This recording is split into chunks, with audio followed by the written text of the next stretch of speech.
Elias, me desculpa uma palavra grosseira, nesse primeiro cenário, um Zé Ninguém. Um Zé Ninguém, talvez para olhar. Mantém por favor o versículo primeiro aqui, mas olha que coisa linda que Elias fala. Porém, eu vivo perante a face do Senhor. Sabe o que me dá autoridade, Acabe, para chegar diante de você? É porque eu vivo perante a face do Senhor. Não tenho estudo, mas eu vivo perante a face do Senhor. Não, eu não fiz um curso preparatório, mas eu vivo perante a face do Senhor. Pastor, eu entrei na igreja há pouco tempo, mas eu vivo perante a face do Senhor. Deus está buscando pessoas que queiram viver perante a face dEle. É esse Elias que está sendo apresentado agora. É esse cenário bíblico que está acontecendo. Não é filho de profeta, não vem de cidade grande, não fez nada de preparação, mas ele vive perante a face do Senhor. Versículo 3 agora, por favor, desse mesmo capítulo 17. Agora olha que coisa intrigante. Elias foi levantado ele foi diante do rei, irmãos. Ele foi confrontar o rei Acabe, falou: não vai chover. Nessa ida de Elias foi com autoridade, sim ou não? De novo, Elias foi com autoridade, sim ou não? Sim. Elias estava cheio de Deus, sim ou não? Sim. Elias era um homem com unção, sim ou não? Sim. Agora, irmãos, é aquele momento que talvez fosse eu falar assim: agora, Senhor, depois que eu fui diante do rei e fiz a sua vontade, porque ele fez a vontade de Deus, pessoas, agora com certeza Deus vai levar o meu ministério para todos os cantos da terra. Agora o Senhor vai me fazer voar, vou pregar nas maiores igrejas, e vou ter agenda em tudo quanto que é lugar. Agora, meu irmão, meu ministério vai explodir. Talvez esse seria o meu pensamento. Aí a voz de Deus vai para ele de novo, versículo 3: vai-te daqui. Outras versões vai falar assim: retira-te daqui. Calma aí, Senhor, eu paguei um preço de oração, busquei a tua face esse tempo todo, fiz aquilo que o Senhor me mandou, eu fui lá e confrontei o rei. Agora que eu pensei que o Senhor ia me dar um boom ministerial, meu irmão, meu vídeo ia bombar, eu ia estar cheio de like, todo mundo ia me conhecer. O Senhor manda eu sair de cena.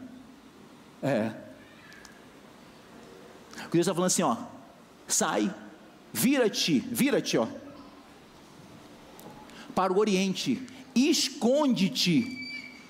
Senhor, eu estou cheio de ti, vim na unção, vim no poder, e agora o Senhor está me mandando eu me esconder? Elias, porque tem momentos que eu preciso de esconder. Mas como assim, se eu estou cheio do poder de Deus, por que o Senhor precisa me esconder? É porque quando a palavra profética começar a fazer efeito, vão ter pessoas que vão querer te matar. Tem coisas que você libera hoje no presente de forma profética, que ainda não fez efeito, mas quando começar a fazer efeito, algumas pessoas começarem a sentir esse efeito, vai ter pessoas que vão estar doidos para te matar. Aí sabe o que eu aprendo com Deus? É que a proteção de Deus, ela não começa no problema, ela começa antecipadamente.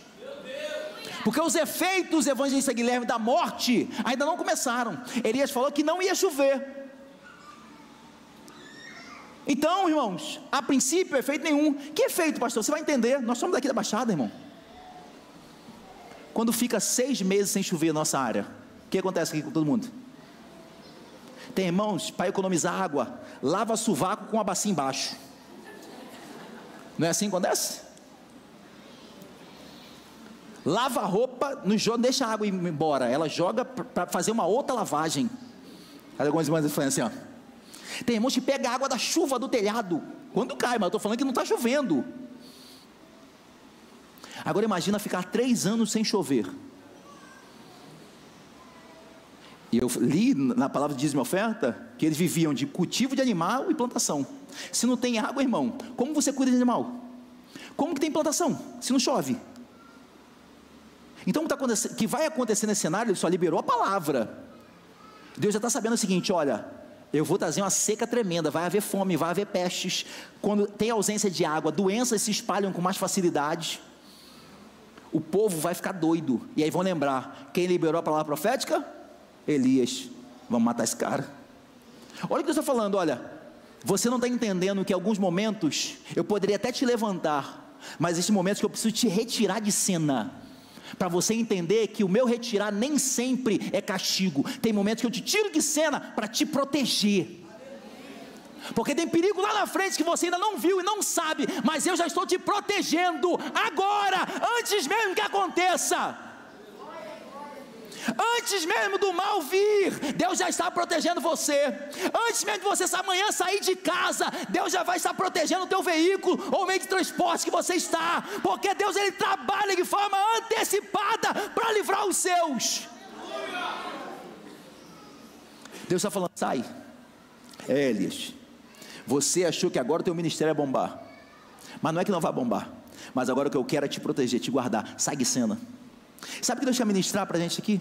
É que existem momentos que Deus, Ele não quer nos projetar, mas esses momentos que Deus está falando assim: sai de cena um pouco. Ei, sai dos holofotes. E não é porque eu não quero te projetar, é porque eu quero te proteger. Ei, sai dessa rede social um pouco, sai do foco. Sai dessa exposição, sai do foco. Por quê? Porque eu quero te guardar.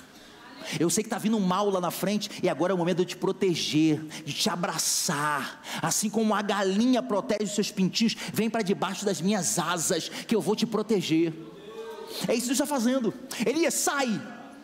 Você vai para o Querite. É um ribeiro, tá? Que está diante do Jordão. Você vai para lá. Versículo 7. Perdão, pode manter aqui. Versículo 3, agora vai para o 4. Por favor. E há de ser que beberás água do ribeiro, e eu já tenho ordenado aos corvos que ali te sustentem. Elias, você liberou uma palavra que vai fazer efeito ainda, e eu já estou te protegendo. Da mesma forma, eu estou te mandando para um lugar que você ainda não chegou, mas eu já dei ordem também para que te guardem e te alimentem. A tua profecia ainda não aconteceu. Da mesma forma que eu ainda estou te enviando, e antes mesmo de você chegar lá, eu já ordenei, eu já dei ordem para que te sustentem. Você consegue entender um Deus incrível, que mesmo antes de chegarmos, Deus já deu ordem para que haja provisão para nós? Antes mesmo de Deus te levar, Ele já está falando assim: ó, eu já liberei uma palavra no mundo espiritual, eu já liberei uma palavra no céu, e tudo que estiver ao teu redor vai ter que te sustentar. Tu vai beber água do ribeiro, e vai ter corvo que vai te sustentar. Agora, pastor, me explica esse mistério do corvo. Por que Deus envia corvo? Porque o corvo, né, irmãos, é um animal imundo. A lei de Deus, o livro de Levítico, considera o corvo um animal imundo. E por que o corvo era um animal imundo? Porque o corvo, ele se alimentava de lixo, de carniça, de sobra de alimento. Então a lei mosaica, ela sempre considerou os corvos animais impuros. Então por que Deus está mandando um animal impuro cuidar de um servo dele? Já viveu coisas que às vezes parece que nós entramos em parafuso, parece que não condiz com a realidade de Deus, que vão contrária à natureza dele? Mas tem mistério aqui, não vai dar para uma pregação em cima disso. Mas entenda uma coisa, passa-se agora, está passando anos, fome está muito grande, e Acabe está mandando procurar Elias igual um desesperado. Aonde está Elias? Alguém está sabendo de Elias? Se encontrar Elias, manda matar. Eu estou dando um prêmio, manda matar. Agora você vai começar a entender. Se Deus envia uma pombinha, que normalmente é um símbolo que Deus sempre usa na Bíblia, a pomba. Se Deus usa uma pomba para ficar descendo sempre no lugar, a pessoa fala: está todo mundo caçando água. Irmão, se eu estou vendo que a pomba está descendo sempre no lugar, deve ter água ali, eu vou lá. Se Deus manda uma águia animal forte, real, fala: meu irmão, águia normalmente não se alimenta de animais mortos, águia normalmente se alimenta de animais vivos. Os animais estão tudo morrendo por causa da sede. Meu irmão, você está descendo uma águia ali, tem alimento lá, vamos lá. Agora se vai um corvo, se corvo só se alimenta de bicho morto, você acha que alguém vai procurar Elias num ambiente de morte? Você consegue entender que às vezes Deus permite que o ambiente pareça de morte somente para te guardar? Você consegue entender que às vezes Deus está mandando o que para os outros é algo impuro, mas é símbolo de guardar, é símbolo de proteção que Deus para a tua vida? derrachou, genegaia. Ah, mas é impuro, são os impuros mesmo que Deus vai começar a levantar para dar alimento para os servos de Deus. Deus está começando a levantar uma geração que antes era considerada impura, para começar a levar alimentos para aqueles que são de Deus. Talvez alguém antes te via, é impuro, é impura, é esses mesmo que hoje Deus está querendo usar, para começar a levar alimentos para filhos deles. Só que agora, aí tu pensa, não, o cenário é tudo perfeito, eu sou profeta, versículo 7, eu sou profeta, irmão, profeta é profeta, eu vivo, cedeu que passados os dias o ribeiro secou. O ribeiro secou, mas, eu estou fazendo a vontade de Deus, estou obedecendo, fui para o lugar onde Ele mandou, o ribeiro secou. Aprenda uma coisa, aquilo que você profetiza, você também precisa viver. Profeta é aquele que libera, mas também vive a sua profecia. O que chove lá fora vai chover na minha casa também. O que eu ministro no altar precisa também acontecer dentro do meu lar, porque o profeta é aquele que primeiro deve viver o que o povo também está vivendo. Elias, se tem seca para eles, também tem seca para você, mas pode ter seca para você, mas a minha mão, Elias, nunca vai deixar de prover a sua necessidade, Elias. Então, as circunstâncias ao meu redor acontecem, mas isso não quer dizer que a provisão de Deus acaba. Elias está sendo procurado, versículo 7, nós lemos agora, aí, versículo 9, levanta-te e vai para Sarepta, que é Sidom, e habita ali, que eu também ordenei. Uma mulher. Você consegue ver no cenário bíblico, que Deus está dando ordens ainda, na verdade Deus está dando orientações, direcionamentos, mas Ele já deu ordem para algumas coisas, ao seu redor, sem sustentar. Quando ele está indo para o ribeiro, Deus dá ordem aos corvos, antes ele ir, e agora ele está falando assim, vai para Sarepta, e eu já dei ordem ali, uma mulher viúva para te sustentar. Pastor, beleza, poxa, Deus já liberou a palavra, mas ele só libera a palavra, só a palavra mesquinha, meu Deus do céu. Por que ele não mandou para ir para a Barra da Tijuca, na casa de um rico? Por que Deus não mandou me guardar lá na mansão do Ney, em Mangaratiba? Sou profeta. Por que ele me manda na casa de uma viúva? Irmãos, entenda, agora passaram-se agora 3 anos sem chover. Esse rei Acabe não procurou só dentro do reino, ele agora está procurando nos reinos vizinhos. Ele chega para os reis e fala assim, você viu Elias? Jura para mim que você não viu Elias e não está dando asilo político. Ele está procurando Elias nos principais palácios, nos principais tronos. E aonde está Elias? Sendo guardado na casinha de uma viúva. Estou falando isso porque talvez alguém está esperando de Deus uma proteção forte, grande, e Deus está falando assim, não preciso de uma proteção grande e forte, eu posso te levar no lugar mais humilde, mas entenda que a minha mão sempre vai estar te protegendo. Aquele que habita no esconderijo do Altíssimo, a sombra do Onipotente descansará. Aquele que habita no esconderijo do Altíssimo, a sombra do Onipotente descansa. Deus não precisa te levar para grandes fortalezas, Deus não precisa levantar, te guiar para grandes impérios. Deus só precisa de uma pequena viúva, num casebre bem simples, mas ali onde você estiver, mal nenhum te sucederá. 1000 vai cair ao teu lado, 10.000 à tua direita, você não vai ser atingido. Sempre a mão de Deus vai estar te protegendo de toda a investida do inimigo, amém? Elias vai para Sarepta. Passados-se 3 anos, nós entramos no capítulo 18, e aí Elias resolve se apresentar a Acabe.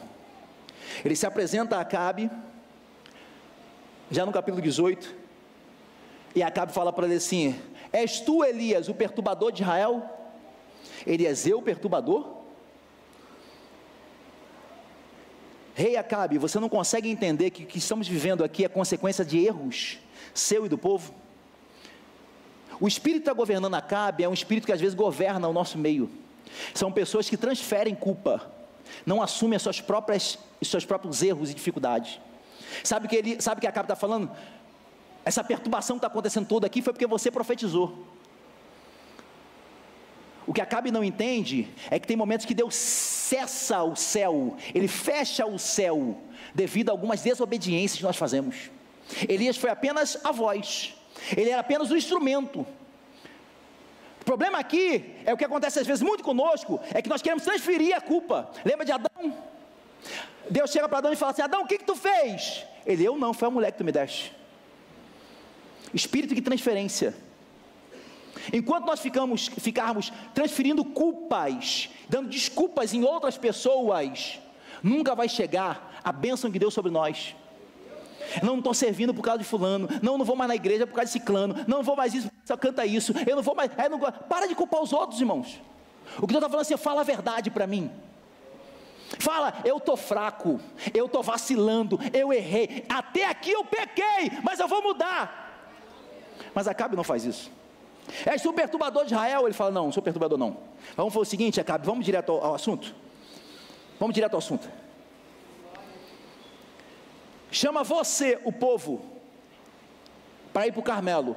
Eu vou propor um desafio, mas eu preciso, rei Acabe, que você chame o povo. Eu preciso que você que chame o povo. Chame eles para vir para o Carmelo, e lá nós vamos fazer um desafio. Eu vou desafiar os 450 profetas de Baal e os 400 profetas de Aserá. O Deus que responder com fogo, esse é o Deus que nós vamos servir. Aceita, Acabe? Aceito. Então vai lá e chama.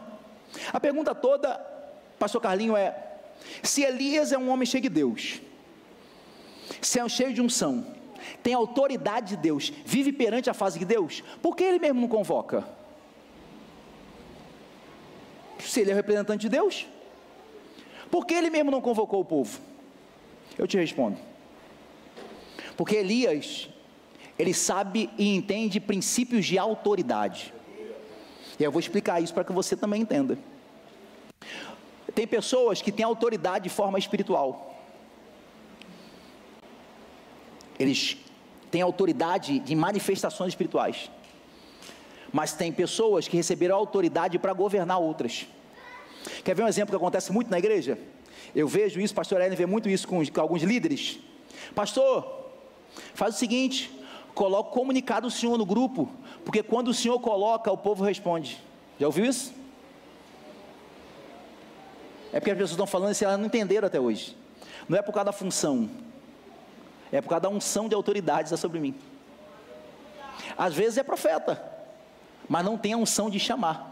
Elias é aquele seguinte: se ele coloca o nome de todo mundo, vou criar um grupo no WhatsApp só para fazer um comunicado, no outro dia 70% do povo sai. Tem Deus? Tem. Tem poder de Deus? Tem. Tem autoridade no mundo espiritual? Tem. Mas não tem autoridade sobre o povo. O que ele está querendo ensinar é o seguinte: aprenda que dentro do reino existe hierarquias de autoridade, e cada um tem a sua autoridade. Não é que um seja maior ou melhor do que o outro, cada um recebeu um nível de autoridade. Acabe, se eu chamar o povo não vem. Então faz o seguinte: eu reconheço que está sobre mim, mas eu também sei o que está sobre você. Ainda que você esteja em pecado, Deus te ungiu para governar o povo. Chama o povo, que eu sei que quando você chama, o povo vem. Só que, irmãos, Acabe é o rei que chama o povo vem. Mas quando ele chama o céu não responde.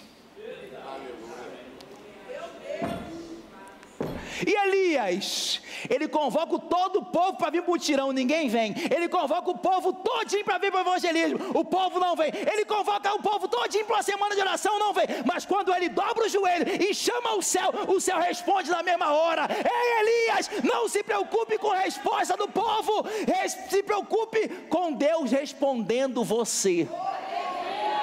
Acabe, chama o povo. Eu quero no Carmelo, exatamente lá onde Baal se apresenta. Eu não vou correr aqui por causa do texto. Baal era o Deus da prosperidade, era o Deus que se apresentava com prosperidade. E o inimigo sempre se apresenta exatamente naquilo que nós precisamos, tá? Se não estava chovendo, o povo precisava plantar, o povo precisava cuidar de animal, então, meu irmão, precisa de divindade que manda água, que o solo seja próspero. E o inimigo sempre vem assim, ele sempre vai te apresentar aquilo que você precisa. Essa estratégia dele nunca mudou. Se você tem sede, ele não vai te dar pão. Assim, se você tiver fome, ele não vai te dar água. Lembra de Jesus no deserto? Depois de 40 dias orando, o que Satanás apresenta a ele? Se você quiser, essas pedras podem se tornar pães. Ele vê exatamente o que? Eu estou te apresentando aquilo que você precisa. A estratégia dele não muda. Ele vai sempre tocar naquilo que você tem necessidade. Sempre. Então Baal é uma entidade, não um Deus, apresentado de acordo com a necessidade do povo. Agora o povo está adorando essa entidade que eles antes necessitavam. Aí eles falam o seguinte: olha, esse Baal, normalmente vocês cultuam ele lá no Carmelo. Então o desafio vai ser lá no Carmelo. Não vai ser no meu terreno, não. Eu vou lá no terreno dele, do inimigo, para depois não falar que o meu Deus está tendo vantagens. Aí, agora todo o povo sobe para o Carmelo. Sobe-se todo o povo de Israel, os 450 profetas de Baal e mais 400 profetas de Aserá, um total de 850 sacerdotes de Baal. 850 sacerdotes estão subindo contra um homem só. Aí o texto bíblico diz o seguinte: o texto diz que Elias se achega ao povo, porque agora ele quer falar ao povo.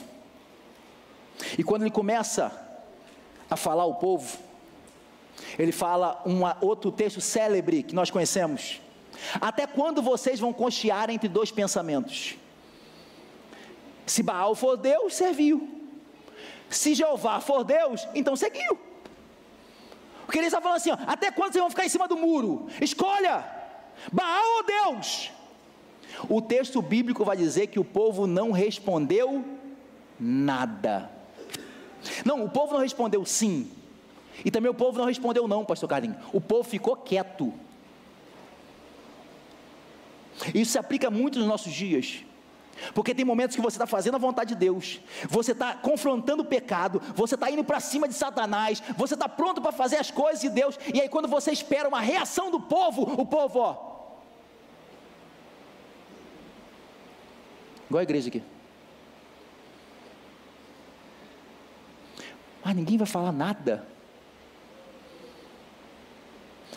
A questão é: até quando você vai ficar aguardando a resposta dos homens? Até quando a sua motivação vai ser reação de pessoas? Até quando o seu ministério vai ser movido por aquilo que pessoas reagem? Até quando você vai ser motivado ou motivada pelas respostas dos humanos? Até quando? Tem momentos que é necessário ter silêncio mesmo. Tem momentos que a melhor resposta, irmãos. Mas pastor, tem dias que eu gostaria só de ouvir um amém. E nesses dias às vezes eu não ouço nem a voz de Deus. Não acontece isso às vezes com a gente? Que tem dias que você quer uma resposta.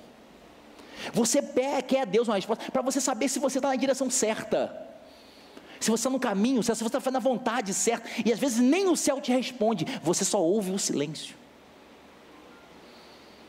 Por que isso acontece, pastor? Eu vou te explicar. Se esse povo aqui, agora, quando Elias convoca, eles respondem: sim, nós vamos servir a Deus. A pergunta é: iria cair fogo do céu? Sim ou não?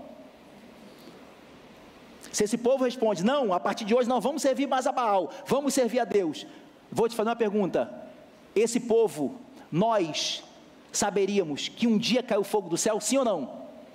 Responde para mim. Não.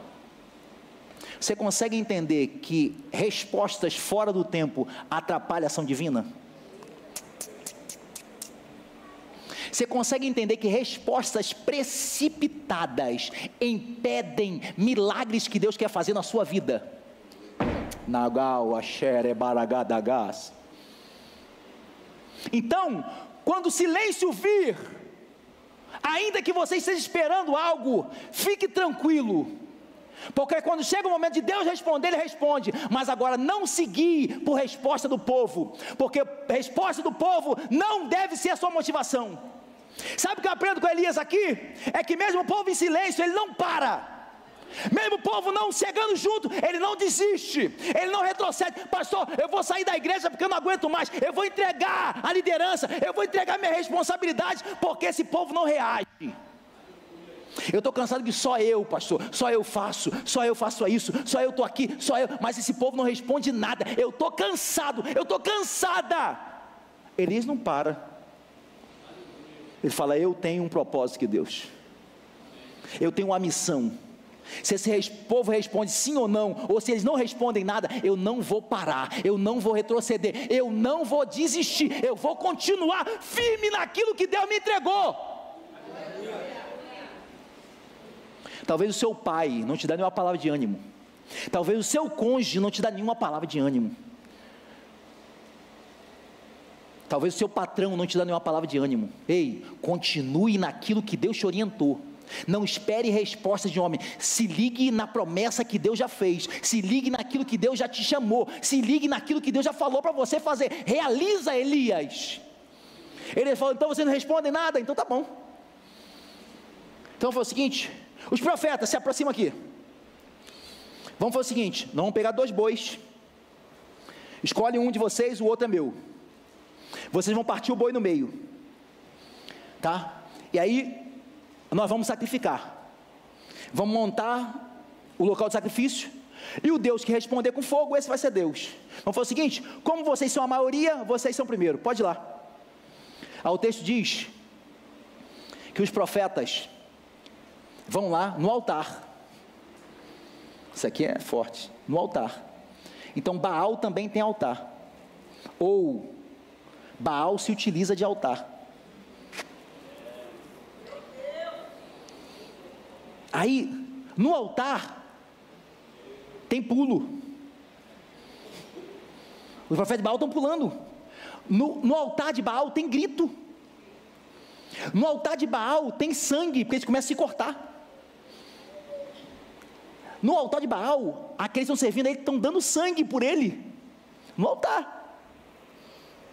Tem pulo, tem grito, tem choro, tem cântico, tem louvor, tem música, estão dando sangue. E aí, pastor? Mas não tem Deus. Então o que caracteriza um altar não é aquilo que faz em cima dele. Porque tem pessoas que estão em cima do altar, mas o Deus desse altar não está lá. Nagai, Asher, Ebandagara, Calabás. Aí passe meio-dia, Elias começa a brincar, igual às vezes eu faço. Tem momentos que eu sou sarcástico. Ué, se Baal está dormindo, grita mais alto. Será que ele foi viajar? Vamos chamar ele de novo. Aí ele falou: não, chega, vocês já fizeram até meio-dia, até nada, agora é a minha vez, chega. Agora ele fala assim: ó, primeiro momento eu cheguei até vocês, mas agora se vocês querem manifestação de Deus, se aproxima do profeta. Se aproximem de mim. Aí o texto diz que quando Elias olha para o lado, o altar está quebrado. Já se viu em situações que você que serve a Deus, o teu altar está quebrado, mas quem serve a Baal do teu lado está inteiro? E tu fala: meu Deus, como pode isso? Eu sou teu servo, eu te sirvo, eu me dedico ao Senhor, sou obediente. O do ímpio, o altar está inteiro, e o meu está quebrado. Aí Deus manda uma voz no céu assim: está quebrado, mas é meu. Está destruído, mas é meu. Está tudo fora do lugar, mas é meu. Caiu, mas é meu.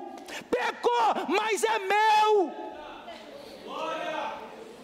Eu estou falando isso porque tem alguns altares, talvez sejam aqui ou estão me ouvindo, que um dia quebraram, e Deus falou assim: ó, quebrou, mas nunca deixou de ser meu.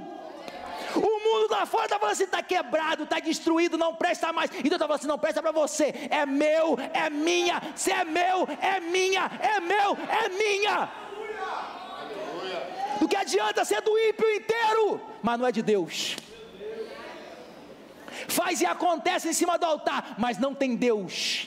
Mas tem um que está todo quebrado, está todo destruído, mas é dele. Senhor, pode tirar. Lembra de Davi? Senhor, eu pequei contra ti, pequei contra o céu, pequei contra o Senhor. Senhor, pode tirar tudo de mim, pode tirar o reino, pode tirar a coroa, pode tirar as pessoas, só não tira de mim o teu espírito. Aí Deus olha do céu e fala assim: ó, está quebrado, mas é meu. Está destruído, mas é meu. Pecou, mas é meu. Do outro lado tem Saul inteiro, mas Deus não está mais. Elias chega, o povo se achega a ele, o altar está quebrado. Mas calma aí, pastor. O Elias não deveria chamar as pessoas para o altar, igual às vezes nós fazemos aqui na oração? Sim. Mas quando o altar está quebrado, Se você estiver inteiro, chama as pessoas para você. O altar às vezes pode estar quebrado, não tem como botar fogo, mas você está inteiro, você está cheio de chama as pessoas até você. O que o Senhor está querendo dizer? Talvez na sua casa tem alguns altares que foram quebrados, então você não vai chamar o altar, você fala assim, ó, está quebrado, mas eu sou referência, pode vir até a mim, porque eu represento Deus também, então se achega a mim. Talvez algumas coisas, algumas pessoas na sua vida que são quebradas, mas está falando assim, você ainda tem integridade, está íntegro, está inteiro, chame as pessoas até você. Ei, chame o teu casamento para você. Talvez o altar do teu casamento já quebrou, Deus está falando assim, ó, chama para você, manda se apresentar até você, se aproximar de você, porque você é minha referência. Se aproximaram de Elias, o altar está quebrado. Aí Elias fala assim, não tem como ter sacrifício se não tiver altar. Então, vamos fazer o seguinte, vamos arrumar esse altar? Entenda o seguinte, irmãos, altar quebrado não era um altar todo em pedaços. Os altares normalmente eram feitos de pedras. Se o altar estava quebrado, presbítero Ornelas, isso significava dizer que as pedras estavam desarrumadas, fora do seu devido lugar. Não era coisas espedaçadas, estilhaçadas, fragmentos de pedra, não, as pedras só estavam separadas, longe, só estava cinza ali. Aí Elias fala assim, não tem como, eu tenho que reparar isso aí. Faz o seguinte, 12 pedras, e aí o texto vai dizer que as pedras representam as tribos, só que eu falei lá no início que a nação foi dividida. A nação de Israel, ela era composta por 12 tribos, 10 se dividiram, formaram a tribo do norte, 2 ou 1,5 formaram a tribo do sul. Só que ele está querendo dizer o seguinte, Deus não manda fogo, enquanto a unidade não estiver junta.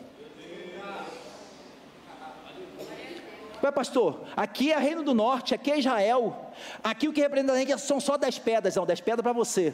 Se não tiver inteiro, se não tiver todo mundo junto, Deus não derrama fogo. Não adianta os homens estar de um lado, as mulheres de outro, a intercessão de um outro, a diaconia de outro, o kids de um, os adolescentes de outro. Não, Deus não trabalha assim. Se não tiver as 12 pedras unidas no mesmo lugar, uma sobre a outra, Deus não derrama fogo. Fica de pé comigo, por favor. São as pedras unidas, uma em cima da outra, uma sobre a outra, porque se não houver as 12, Deus não manda fogo. Aí Elias levanta o altar, estão as 12 pedras ali representando o povo.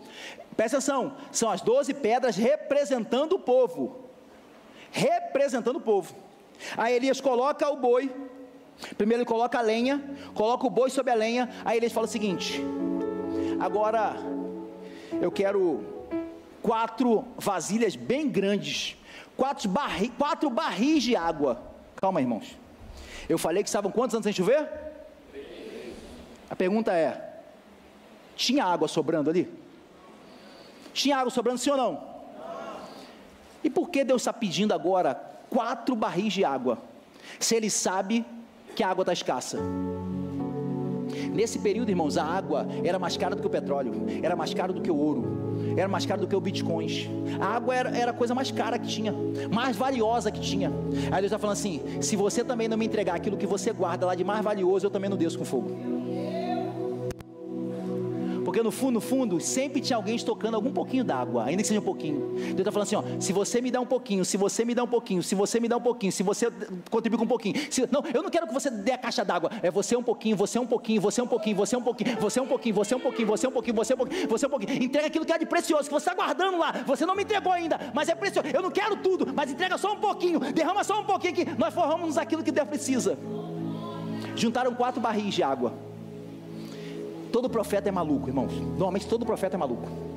Vemos missionária Michele, mais ou menos, Desirê, eles são meio doidos. Eles fazem uma coisa que a gente não entende. Mas não é porque eles são malucos por si só, é Deus. Aí sabe o que esse profeta faz? Pegou os 4 barris de água, Daniel. Sim. Aí ele joga os 4 barris de água em cima da lenha. Meu irmão, Imagina uma pessoa que não consegue acender churrasqueira. O pastor Ellen sabe. Eu sou daquele, irmão, que para acender churrasqueira na minha casa, eu pego o ventilador. E ainda assim demora um tempão. Imagina, irmãos, acender churrasqueira com carvão molhado. Esse Elias é maluco. O texto diz que ele cava uma vala em volta do altar e joga 4 barris de água. Aí fala agora todo mundo, agora então vai descer fogo. Aí ele fala, não, agora eu quero mais 4. Ué, já te entregamos aquilo que a gente estava aguardando. Sim, mas eu sei que tem mais para entregar. Eu sei que se espremer um pouquinho mais, tu consegue entregar mais. Entrega aquilo que há de precioso, espreme mais um pouquinho, porque aí eu jogo fogo. O povo consegue mais 4 barris d'água e joga. Agora esse maluco vai tacar fogo. Se acontece? Ele fala assim, não, eu quero mais 4. Elias foi o primeiro crente a comprar nas casas de Bahia parcelado. 3 parcelas de 4.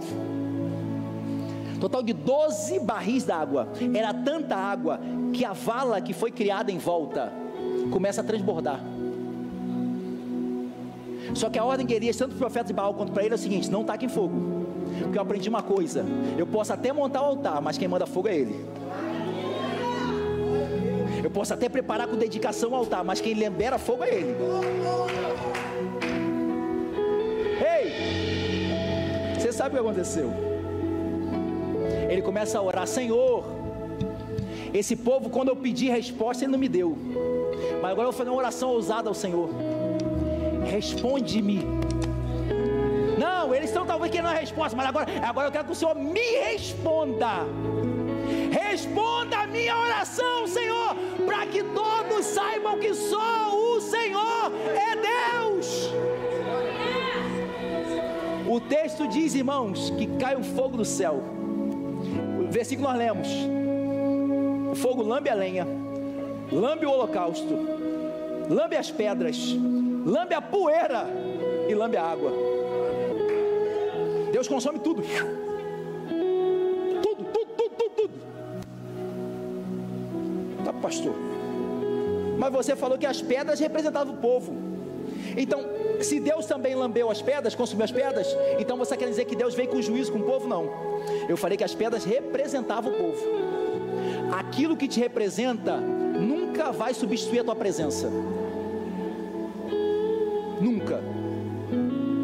O que você quer dizer, pastor? Eu ainda não entendi, só o Daniel pegou. É porque hoje Deus está consumindo algumas coisas que te representam, que estava substituindo a tua presença. Deus está falando assim: eu vou consumir, para que a sua presença agora volte a me adorar e reconhecer que eu sou Deus. Feche seus olhos em nome de Jesus, por favor.